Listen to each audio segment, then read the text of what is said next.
Hello दोस्तों, स्वागत है आपका मेरे YouTube चैनल पर। आज हम चर्चा करेंगे समांतर श्रेणी के व्यापक पद के बारे में।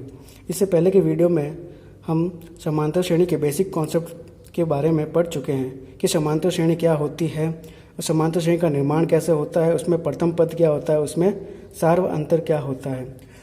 तो आज हम इस वीडियो में पढ़ेंगे समांतर श्रेणी के व्यापक पद के बारे में। तो सबसे पहले हम एक एग्जाम्पल पर चर्चा करते हैं जिसमें हमें एक समांतर श्रेणी दी गई है 2, 5, 8, 11। तो इसमें जो ये है, यह एक हमारा प्रथम पद है, ये द्वितीय पद है, इस A3 हमारा ये तृतीय पद है और ये चतुर्थ पद A4 है। इसमें हम देख सकते हैं कि हमारा जो सार्वअंतर है वो 3 है, यहाँ पे भी 3 का अंतर है, तो ये हमारा जो सार्वअंतर है यहाँ 3 है। अगर मैं इसमें आपसे पूछूं कि पांचवा पद क्या होगा, तो आप 11 में 3 ऐड करके बता सकते हैं कि इसका जो पांचवा पद होगा वो 14 होगा। और इसी तरह अगर मैं इसके छठे पद के बारे में पूछूं तो फिर से आप 3 ऐड करके बता सकते हैं कि इसका छठा पद 17 होगा। पर अगर मैं आपसे पूछूं कि इसका 20वां पद क्या होगा, तो हम ऐसे ही 3 ऐड करके निकाल सकते हैं। और ऐसे अगर आपसे पूछा जाए कि इसका 105वां पद क्या होगा, तो हम ऐसे ऐड करने तो बैठ नहीं सकते। तो इसके लिए हमारे पास समांतर श्रेणी के व्यापक पद का कॉन्सेप्ट होता है। यह एक फॉर्मूला है जो हमें सिद्ध करना है, जिसमें हम समांतर श्रेणी का कोई भी पद ज्ञात कर सकते हैं जो हमसे पूछा जाएगा। तो ये हम देखते हैं हमारे पास कि एक समांतर श्रेणी है A1, A2, A3, A4 और आगे जाके कोई पद आता है इसमें AN। ठीक है फ्रेंड्स, और इसमें जो सार्व अंतर है वो हमारे पास है D। तो हम प्रथम पद के बारे में जानते हैं कि समांतर श्रेणी का जो प्रथम पद होता है A1, उसे हम A से ही निरूपित करते हैं, उसे हम A कहते हैं। अब मुझे अगर D दूसरा पद निकालना होगा A2, तो मैं क्या करूँगा, प्रथम पद में अगर D जोड़ दूँ तो मुझे दूसरा पद प्राप्त हो जाएगा। और A1 को मैं A कह सकता हूँ, हमारा प्रथम पद होता है ये। और इसी तरह जो तीसरा पद होगा वो होगा A2, द्वितीय पद में अगर D जोड़ दिया जाए तो तीसरा पद प्राप्त होगा। और हम A2 के बारे में देख चुके हैं कि A2 जो है हम A प्लस D ज्ञात कर चुके हैं। तो A2 की जगह मैं ये मान रख सकता हूँ, यहाँ मैंने रख दिया A प्लस D, तो मैं क्या इसे A प्लस 2D कह सकता हूँ। और इसी प्रकार मैं चौथा पद देखूँ तो ये तीसरे पद में D प्राप्त करने से, D ऐड करने से आ जाएगा A3 प्लस D। ठीक है, और A3 मैं पहले ज्ञात कर चुका हूँ A प्लस 2D, ये भी मैं मान यहाँ रख देता हूँ A plus 2D plus D, यानी A प्लस 3D। तो मैं देख रहा हूँ कि मुझे जो पद ज्ञात करना है, जैसे चौथा पद ज्ञात करना है तो उसका ये फॉर्म आ रहा है A प्लस 3D, यानी D का जो गुणांक है वो पूछे गए पद से 1 कम है। यहाँ 4 था और D का यहाँ गुणांक 3 है। यहाँ तीसरा पद है A3, तो D का जो गुणांक है A प्लस 2D, यानी 3 से 1 कम है, यानी 2। इसी तरह जो दूसरा पद था उसमें D का गुणांक 2, यानी पूछे गए पद से 1 कम, यानी A प्लस D। तो इस तरह हम देख सकते हैं कि यदि हमें कोई पद पूछा गया है आगे जाके जो श्रेणी में आने वाला है, मान लीजिए वह AN है, तो मैं कह सकता हूँ अगर हमें प्रथम पद ज्ञात है तो A plus n-1 into D, यानी जो हमें nवां पद पूछा गया है तो हमने यहाँ D का गुणांक उससे 1 कम लिया है n-1 इंटू D। जैसे कि यहाँ 4 था और उससे 1 कम D का गुणांक लिया है 3। तो ये जो हमारा फॉर्मूला होता है ये समांतर श्रेणी के व्यापक पद का होता है। यानी कि अगर कोई समांतर श्रेणी दी गई है तो उसमें आगे आने वाला कोई भी हम पद इस फॉर्मूला की सहायता से ज्ञात कर सकते हैं। जो ये होगा ये हमारा व्यापक पद यानी पूछा गया पद होगा, जो हमसे पूछा गया होगा प्रश्न में। ठीक है, और ये जो हमारा होगा ये है, हम जानते हैं ये हमारा प्रथम पद होता है समांतर श्रेणी का, और ये होता है सार्वअंतर, और n हमारा होता है पूछा गया पद या फिर पदों की संख्या, कि कौन सा प्रश्न कौन सा पद पूछा गया है। जैसे कि यहाँ मैंने था A20 पूछा था, ठीक है, तो मैं यहाँ पे A प्लस 20 माइनस 1 यानी n-1 होता है, जैसे n मेरी 20 है, यहाँ 20 minus 1 into D equal to A plus 19D लिख सकता हूँ मैं। ठीक है फ्रेंड्स, तो अब इसके बाद हम चर्चा करेंगे प्रश्नावली 5.2 के कुछ प्रश्नों पर।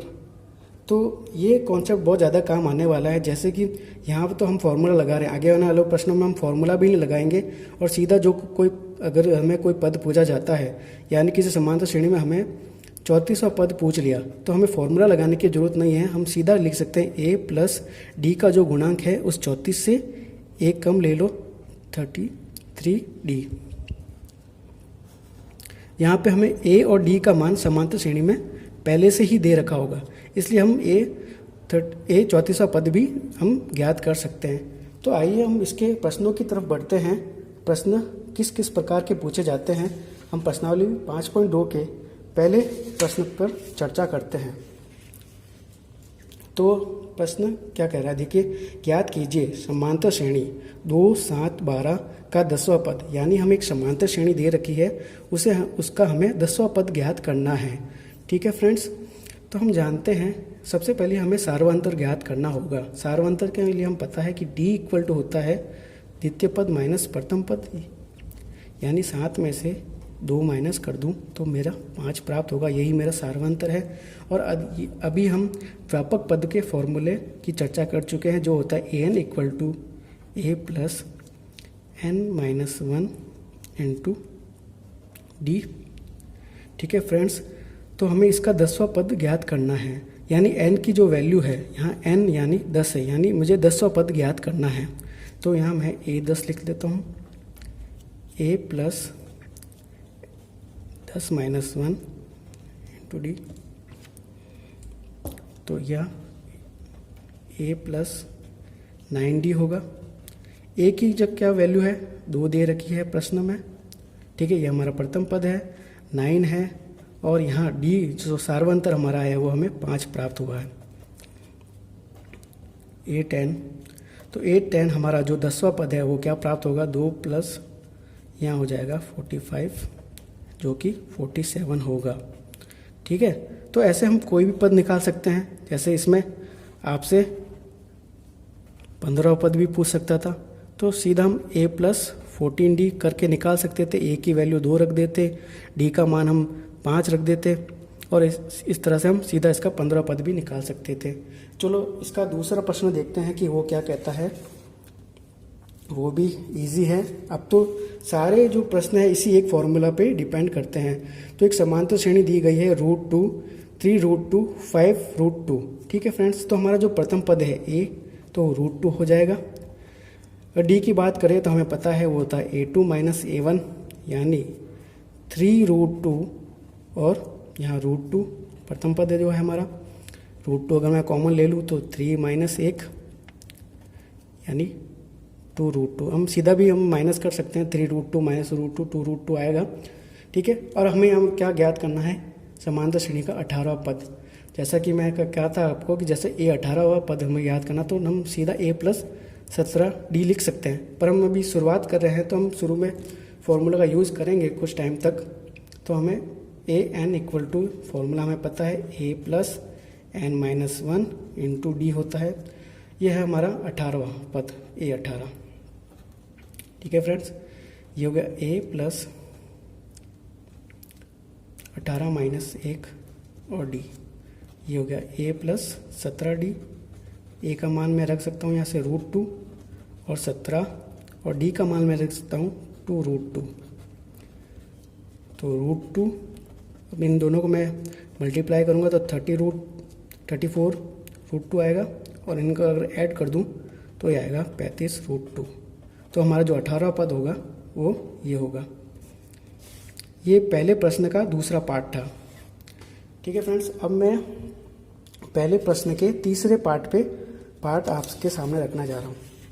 ठीक है फ्रेंड्स, तो ये जो है प्रश्न कि इसमें समांतर श्रेणी दी गई है 9, 13, 17, 21 का 24वां पद ज्ञात करना है। तो इसका आंसर आप मुझे कमेंट बॉक्स में लिखेंगे। ठीक है फ्रेंड्स, इसका हम देखते हैं कि आपने कितना सीखा है। इसमें इसका 24वां पद ज्ञात करना। अब हम दूसरे टाइप के प्रश्न पे आते हैं, जो कि बहुत ही इंपॉर्टेंट टाइप का है और एग्जाम में भी ज़्यादा पूछा जाता है। अब यहाँ प्रश्न में थोड़ा सा चेंज है दूसरे का पहला कि समांतर श्रेणी दी गई है 21, 18 और 15 का कौन सा पद -81 है। अभी तक जो इससे पिछले वाले प्रश्न है उसमें से हमें कोई पद पूछ रहा है कि इसका 10वां पद का है, 12वां पद। अब ऐसा मान लीजिए कि हमें कोई पद की वैल्यू दे रखी है, अब पूछ रहा है कि वो कौन से नंबर का पद है। जैसे 18 यहाँ दूसरे नंबर का पद है, 15 यहाँ तीसरे नंबर का पद है, तो -81 जो इसमें श्रेणी में आगे जाके आएगा वो कौन से नंबर पे आएगा। तो फॉर्मूला तो हमारा एक ही है, अभी तक हमने एक ही फॉर्मूला सीखा है और उसी से इसको करने वाले हैं। जैसे हम जानते हैं an इक्वल टू होता है a plus n-1 into D. तो हम देख सकते हैं अब हमें व्यापक पद की ही वैल्यू दे रखी है। जो प्रश्न में पहले इस पद के बारे में पूछा जाता था वही पद इस प्रश्न में दे रखा है, बस हमें n की वैल्यू निकालनी है। तो यहाँ पे d तो हम पता है कि a2 माइनस a1, यानी 18 में से अगर मैं 21 घटा दूँ तो -3 मेरा सार्व अंतर प्राप्त होगा। प्रथम पद a21 है ही,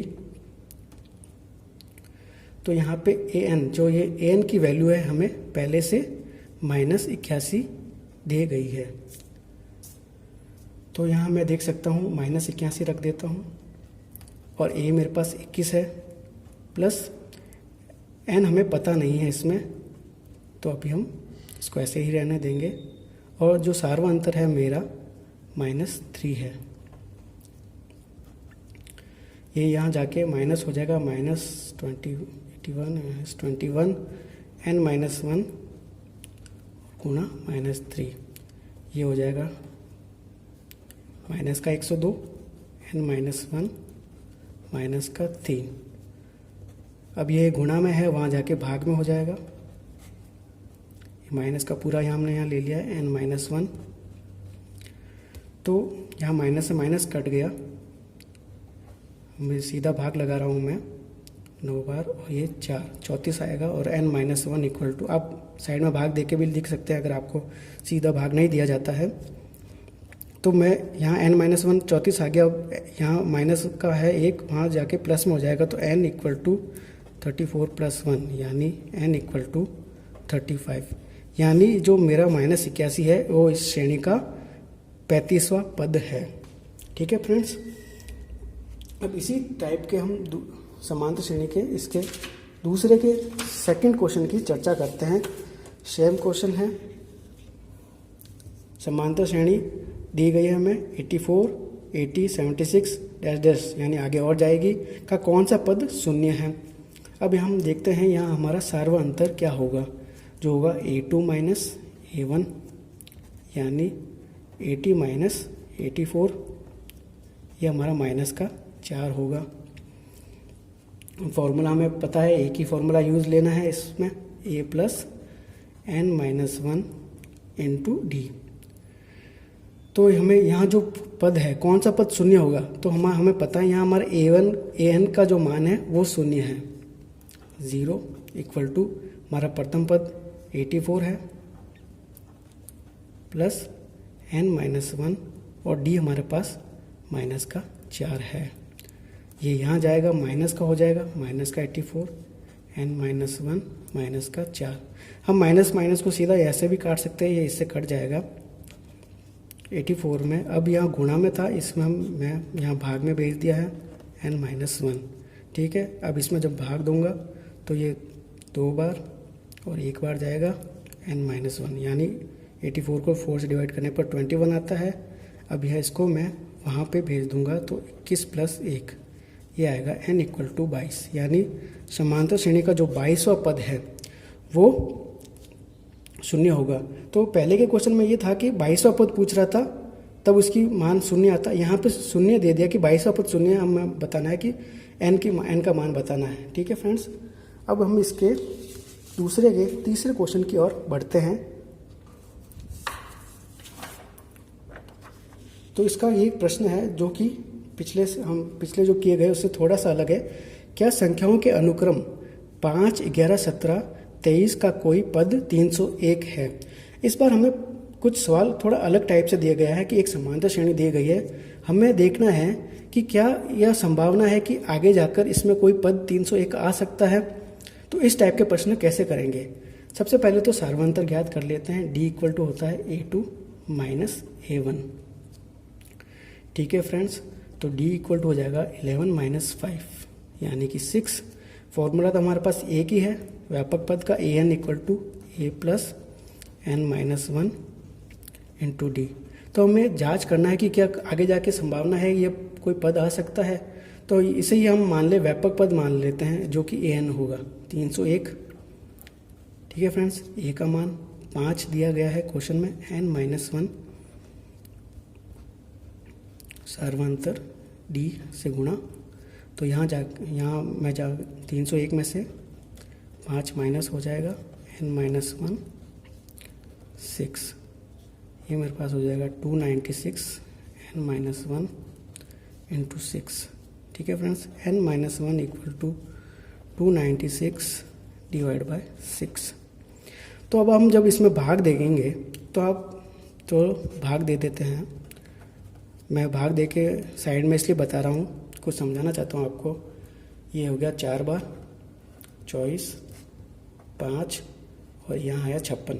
तो हमें पता है कि 6 से 56 जो है विभाजित होता ही नहीं है, यानी इसमें पूरा भाग जाता ही नहीं है।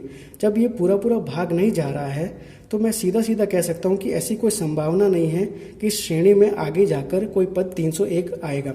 अगर यहाँ पे मान लीजिए भाग चला जाता और शेषफल मेरे पास 0 आ जाता तो मेरे पास कुछ संख्यात्मक मान आ जाता, मान ले 25 आ जाता, तो मैं कह सकता था कि हाँ इसका एक जो n इसमें एक जोड़ के कि यहाँ पे जो है n पद जो है यह 26वां पद 301 होने की संभावना है।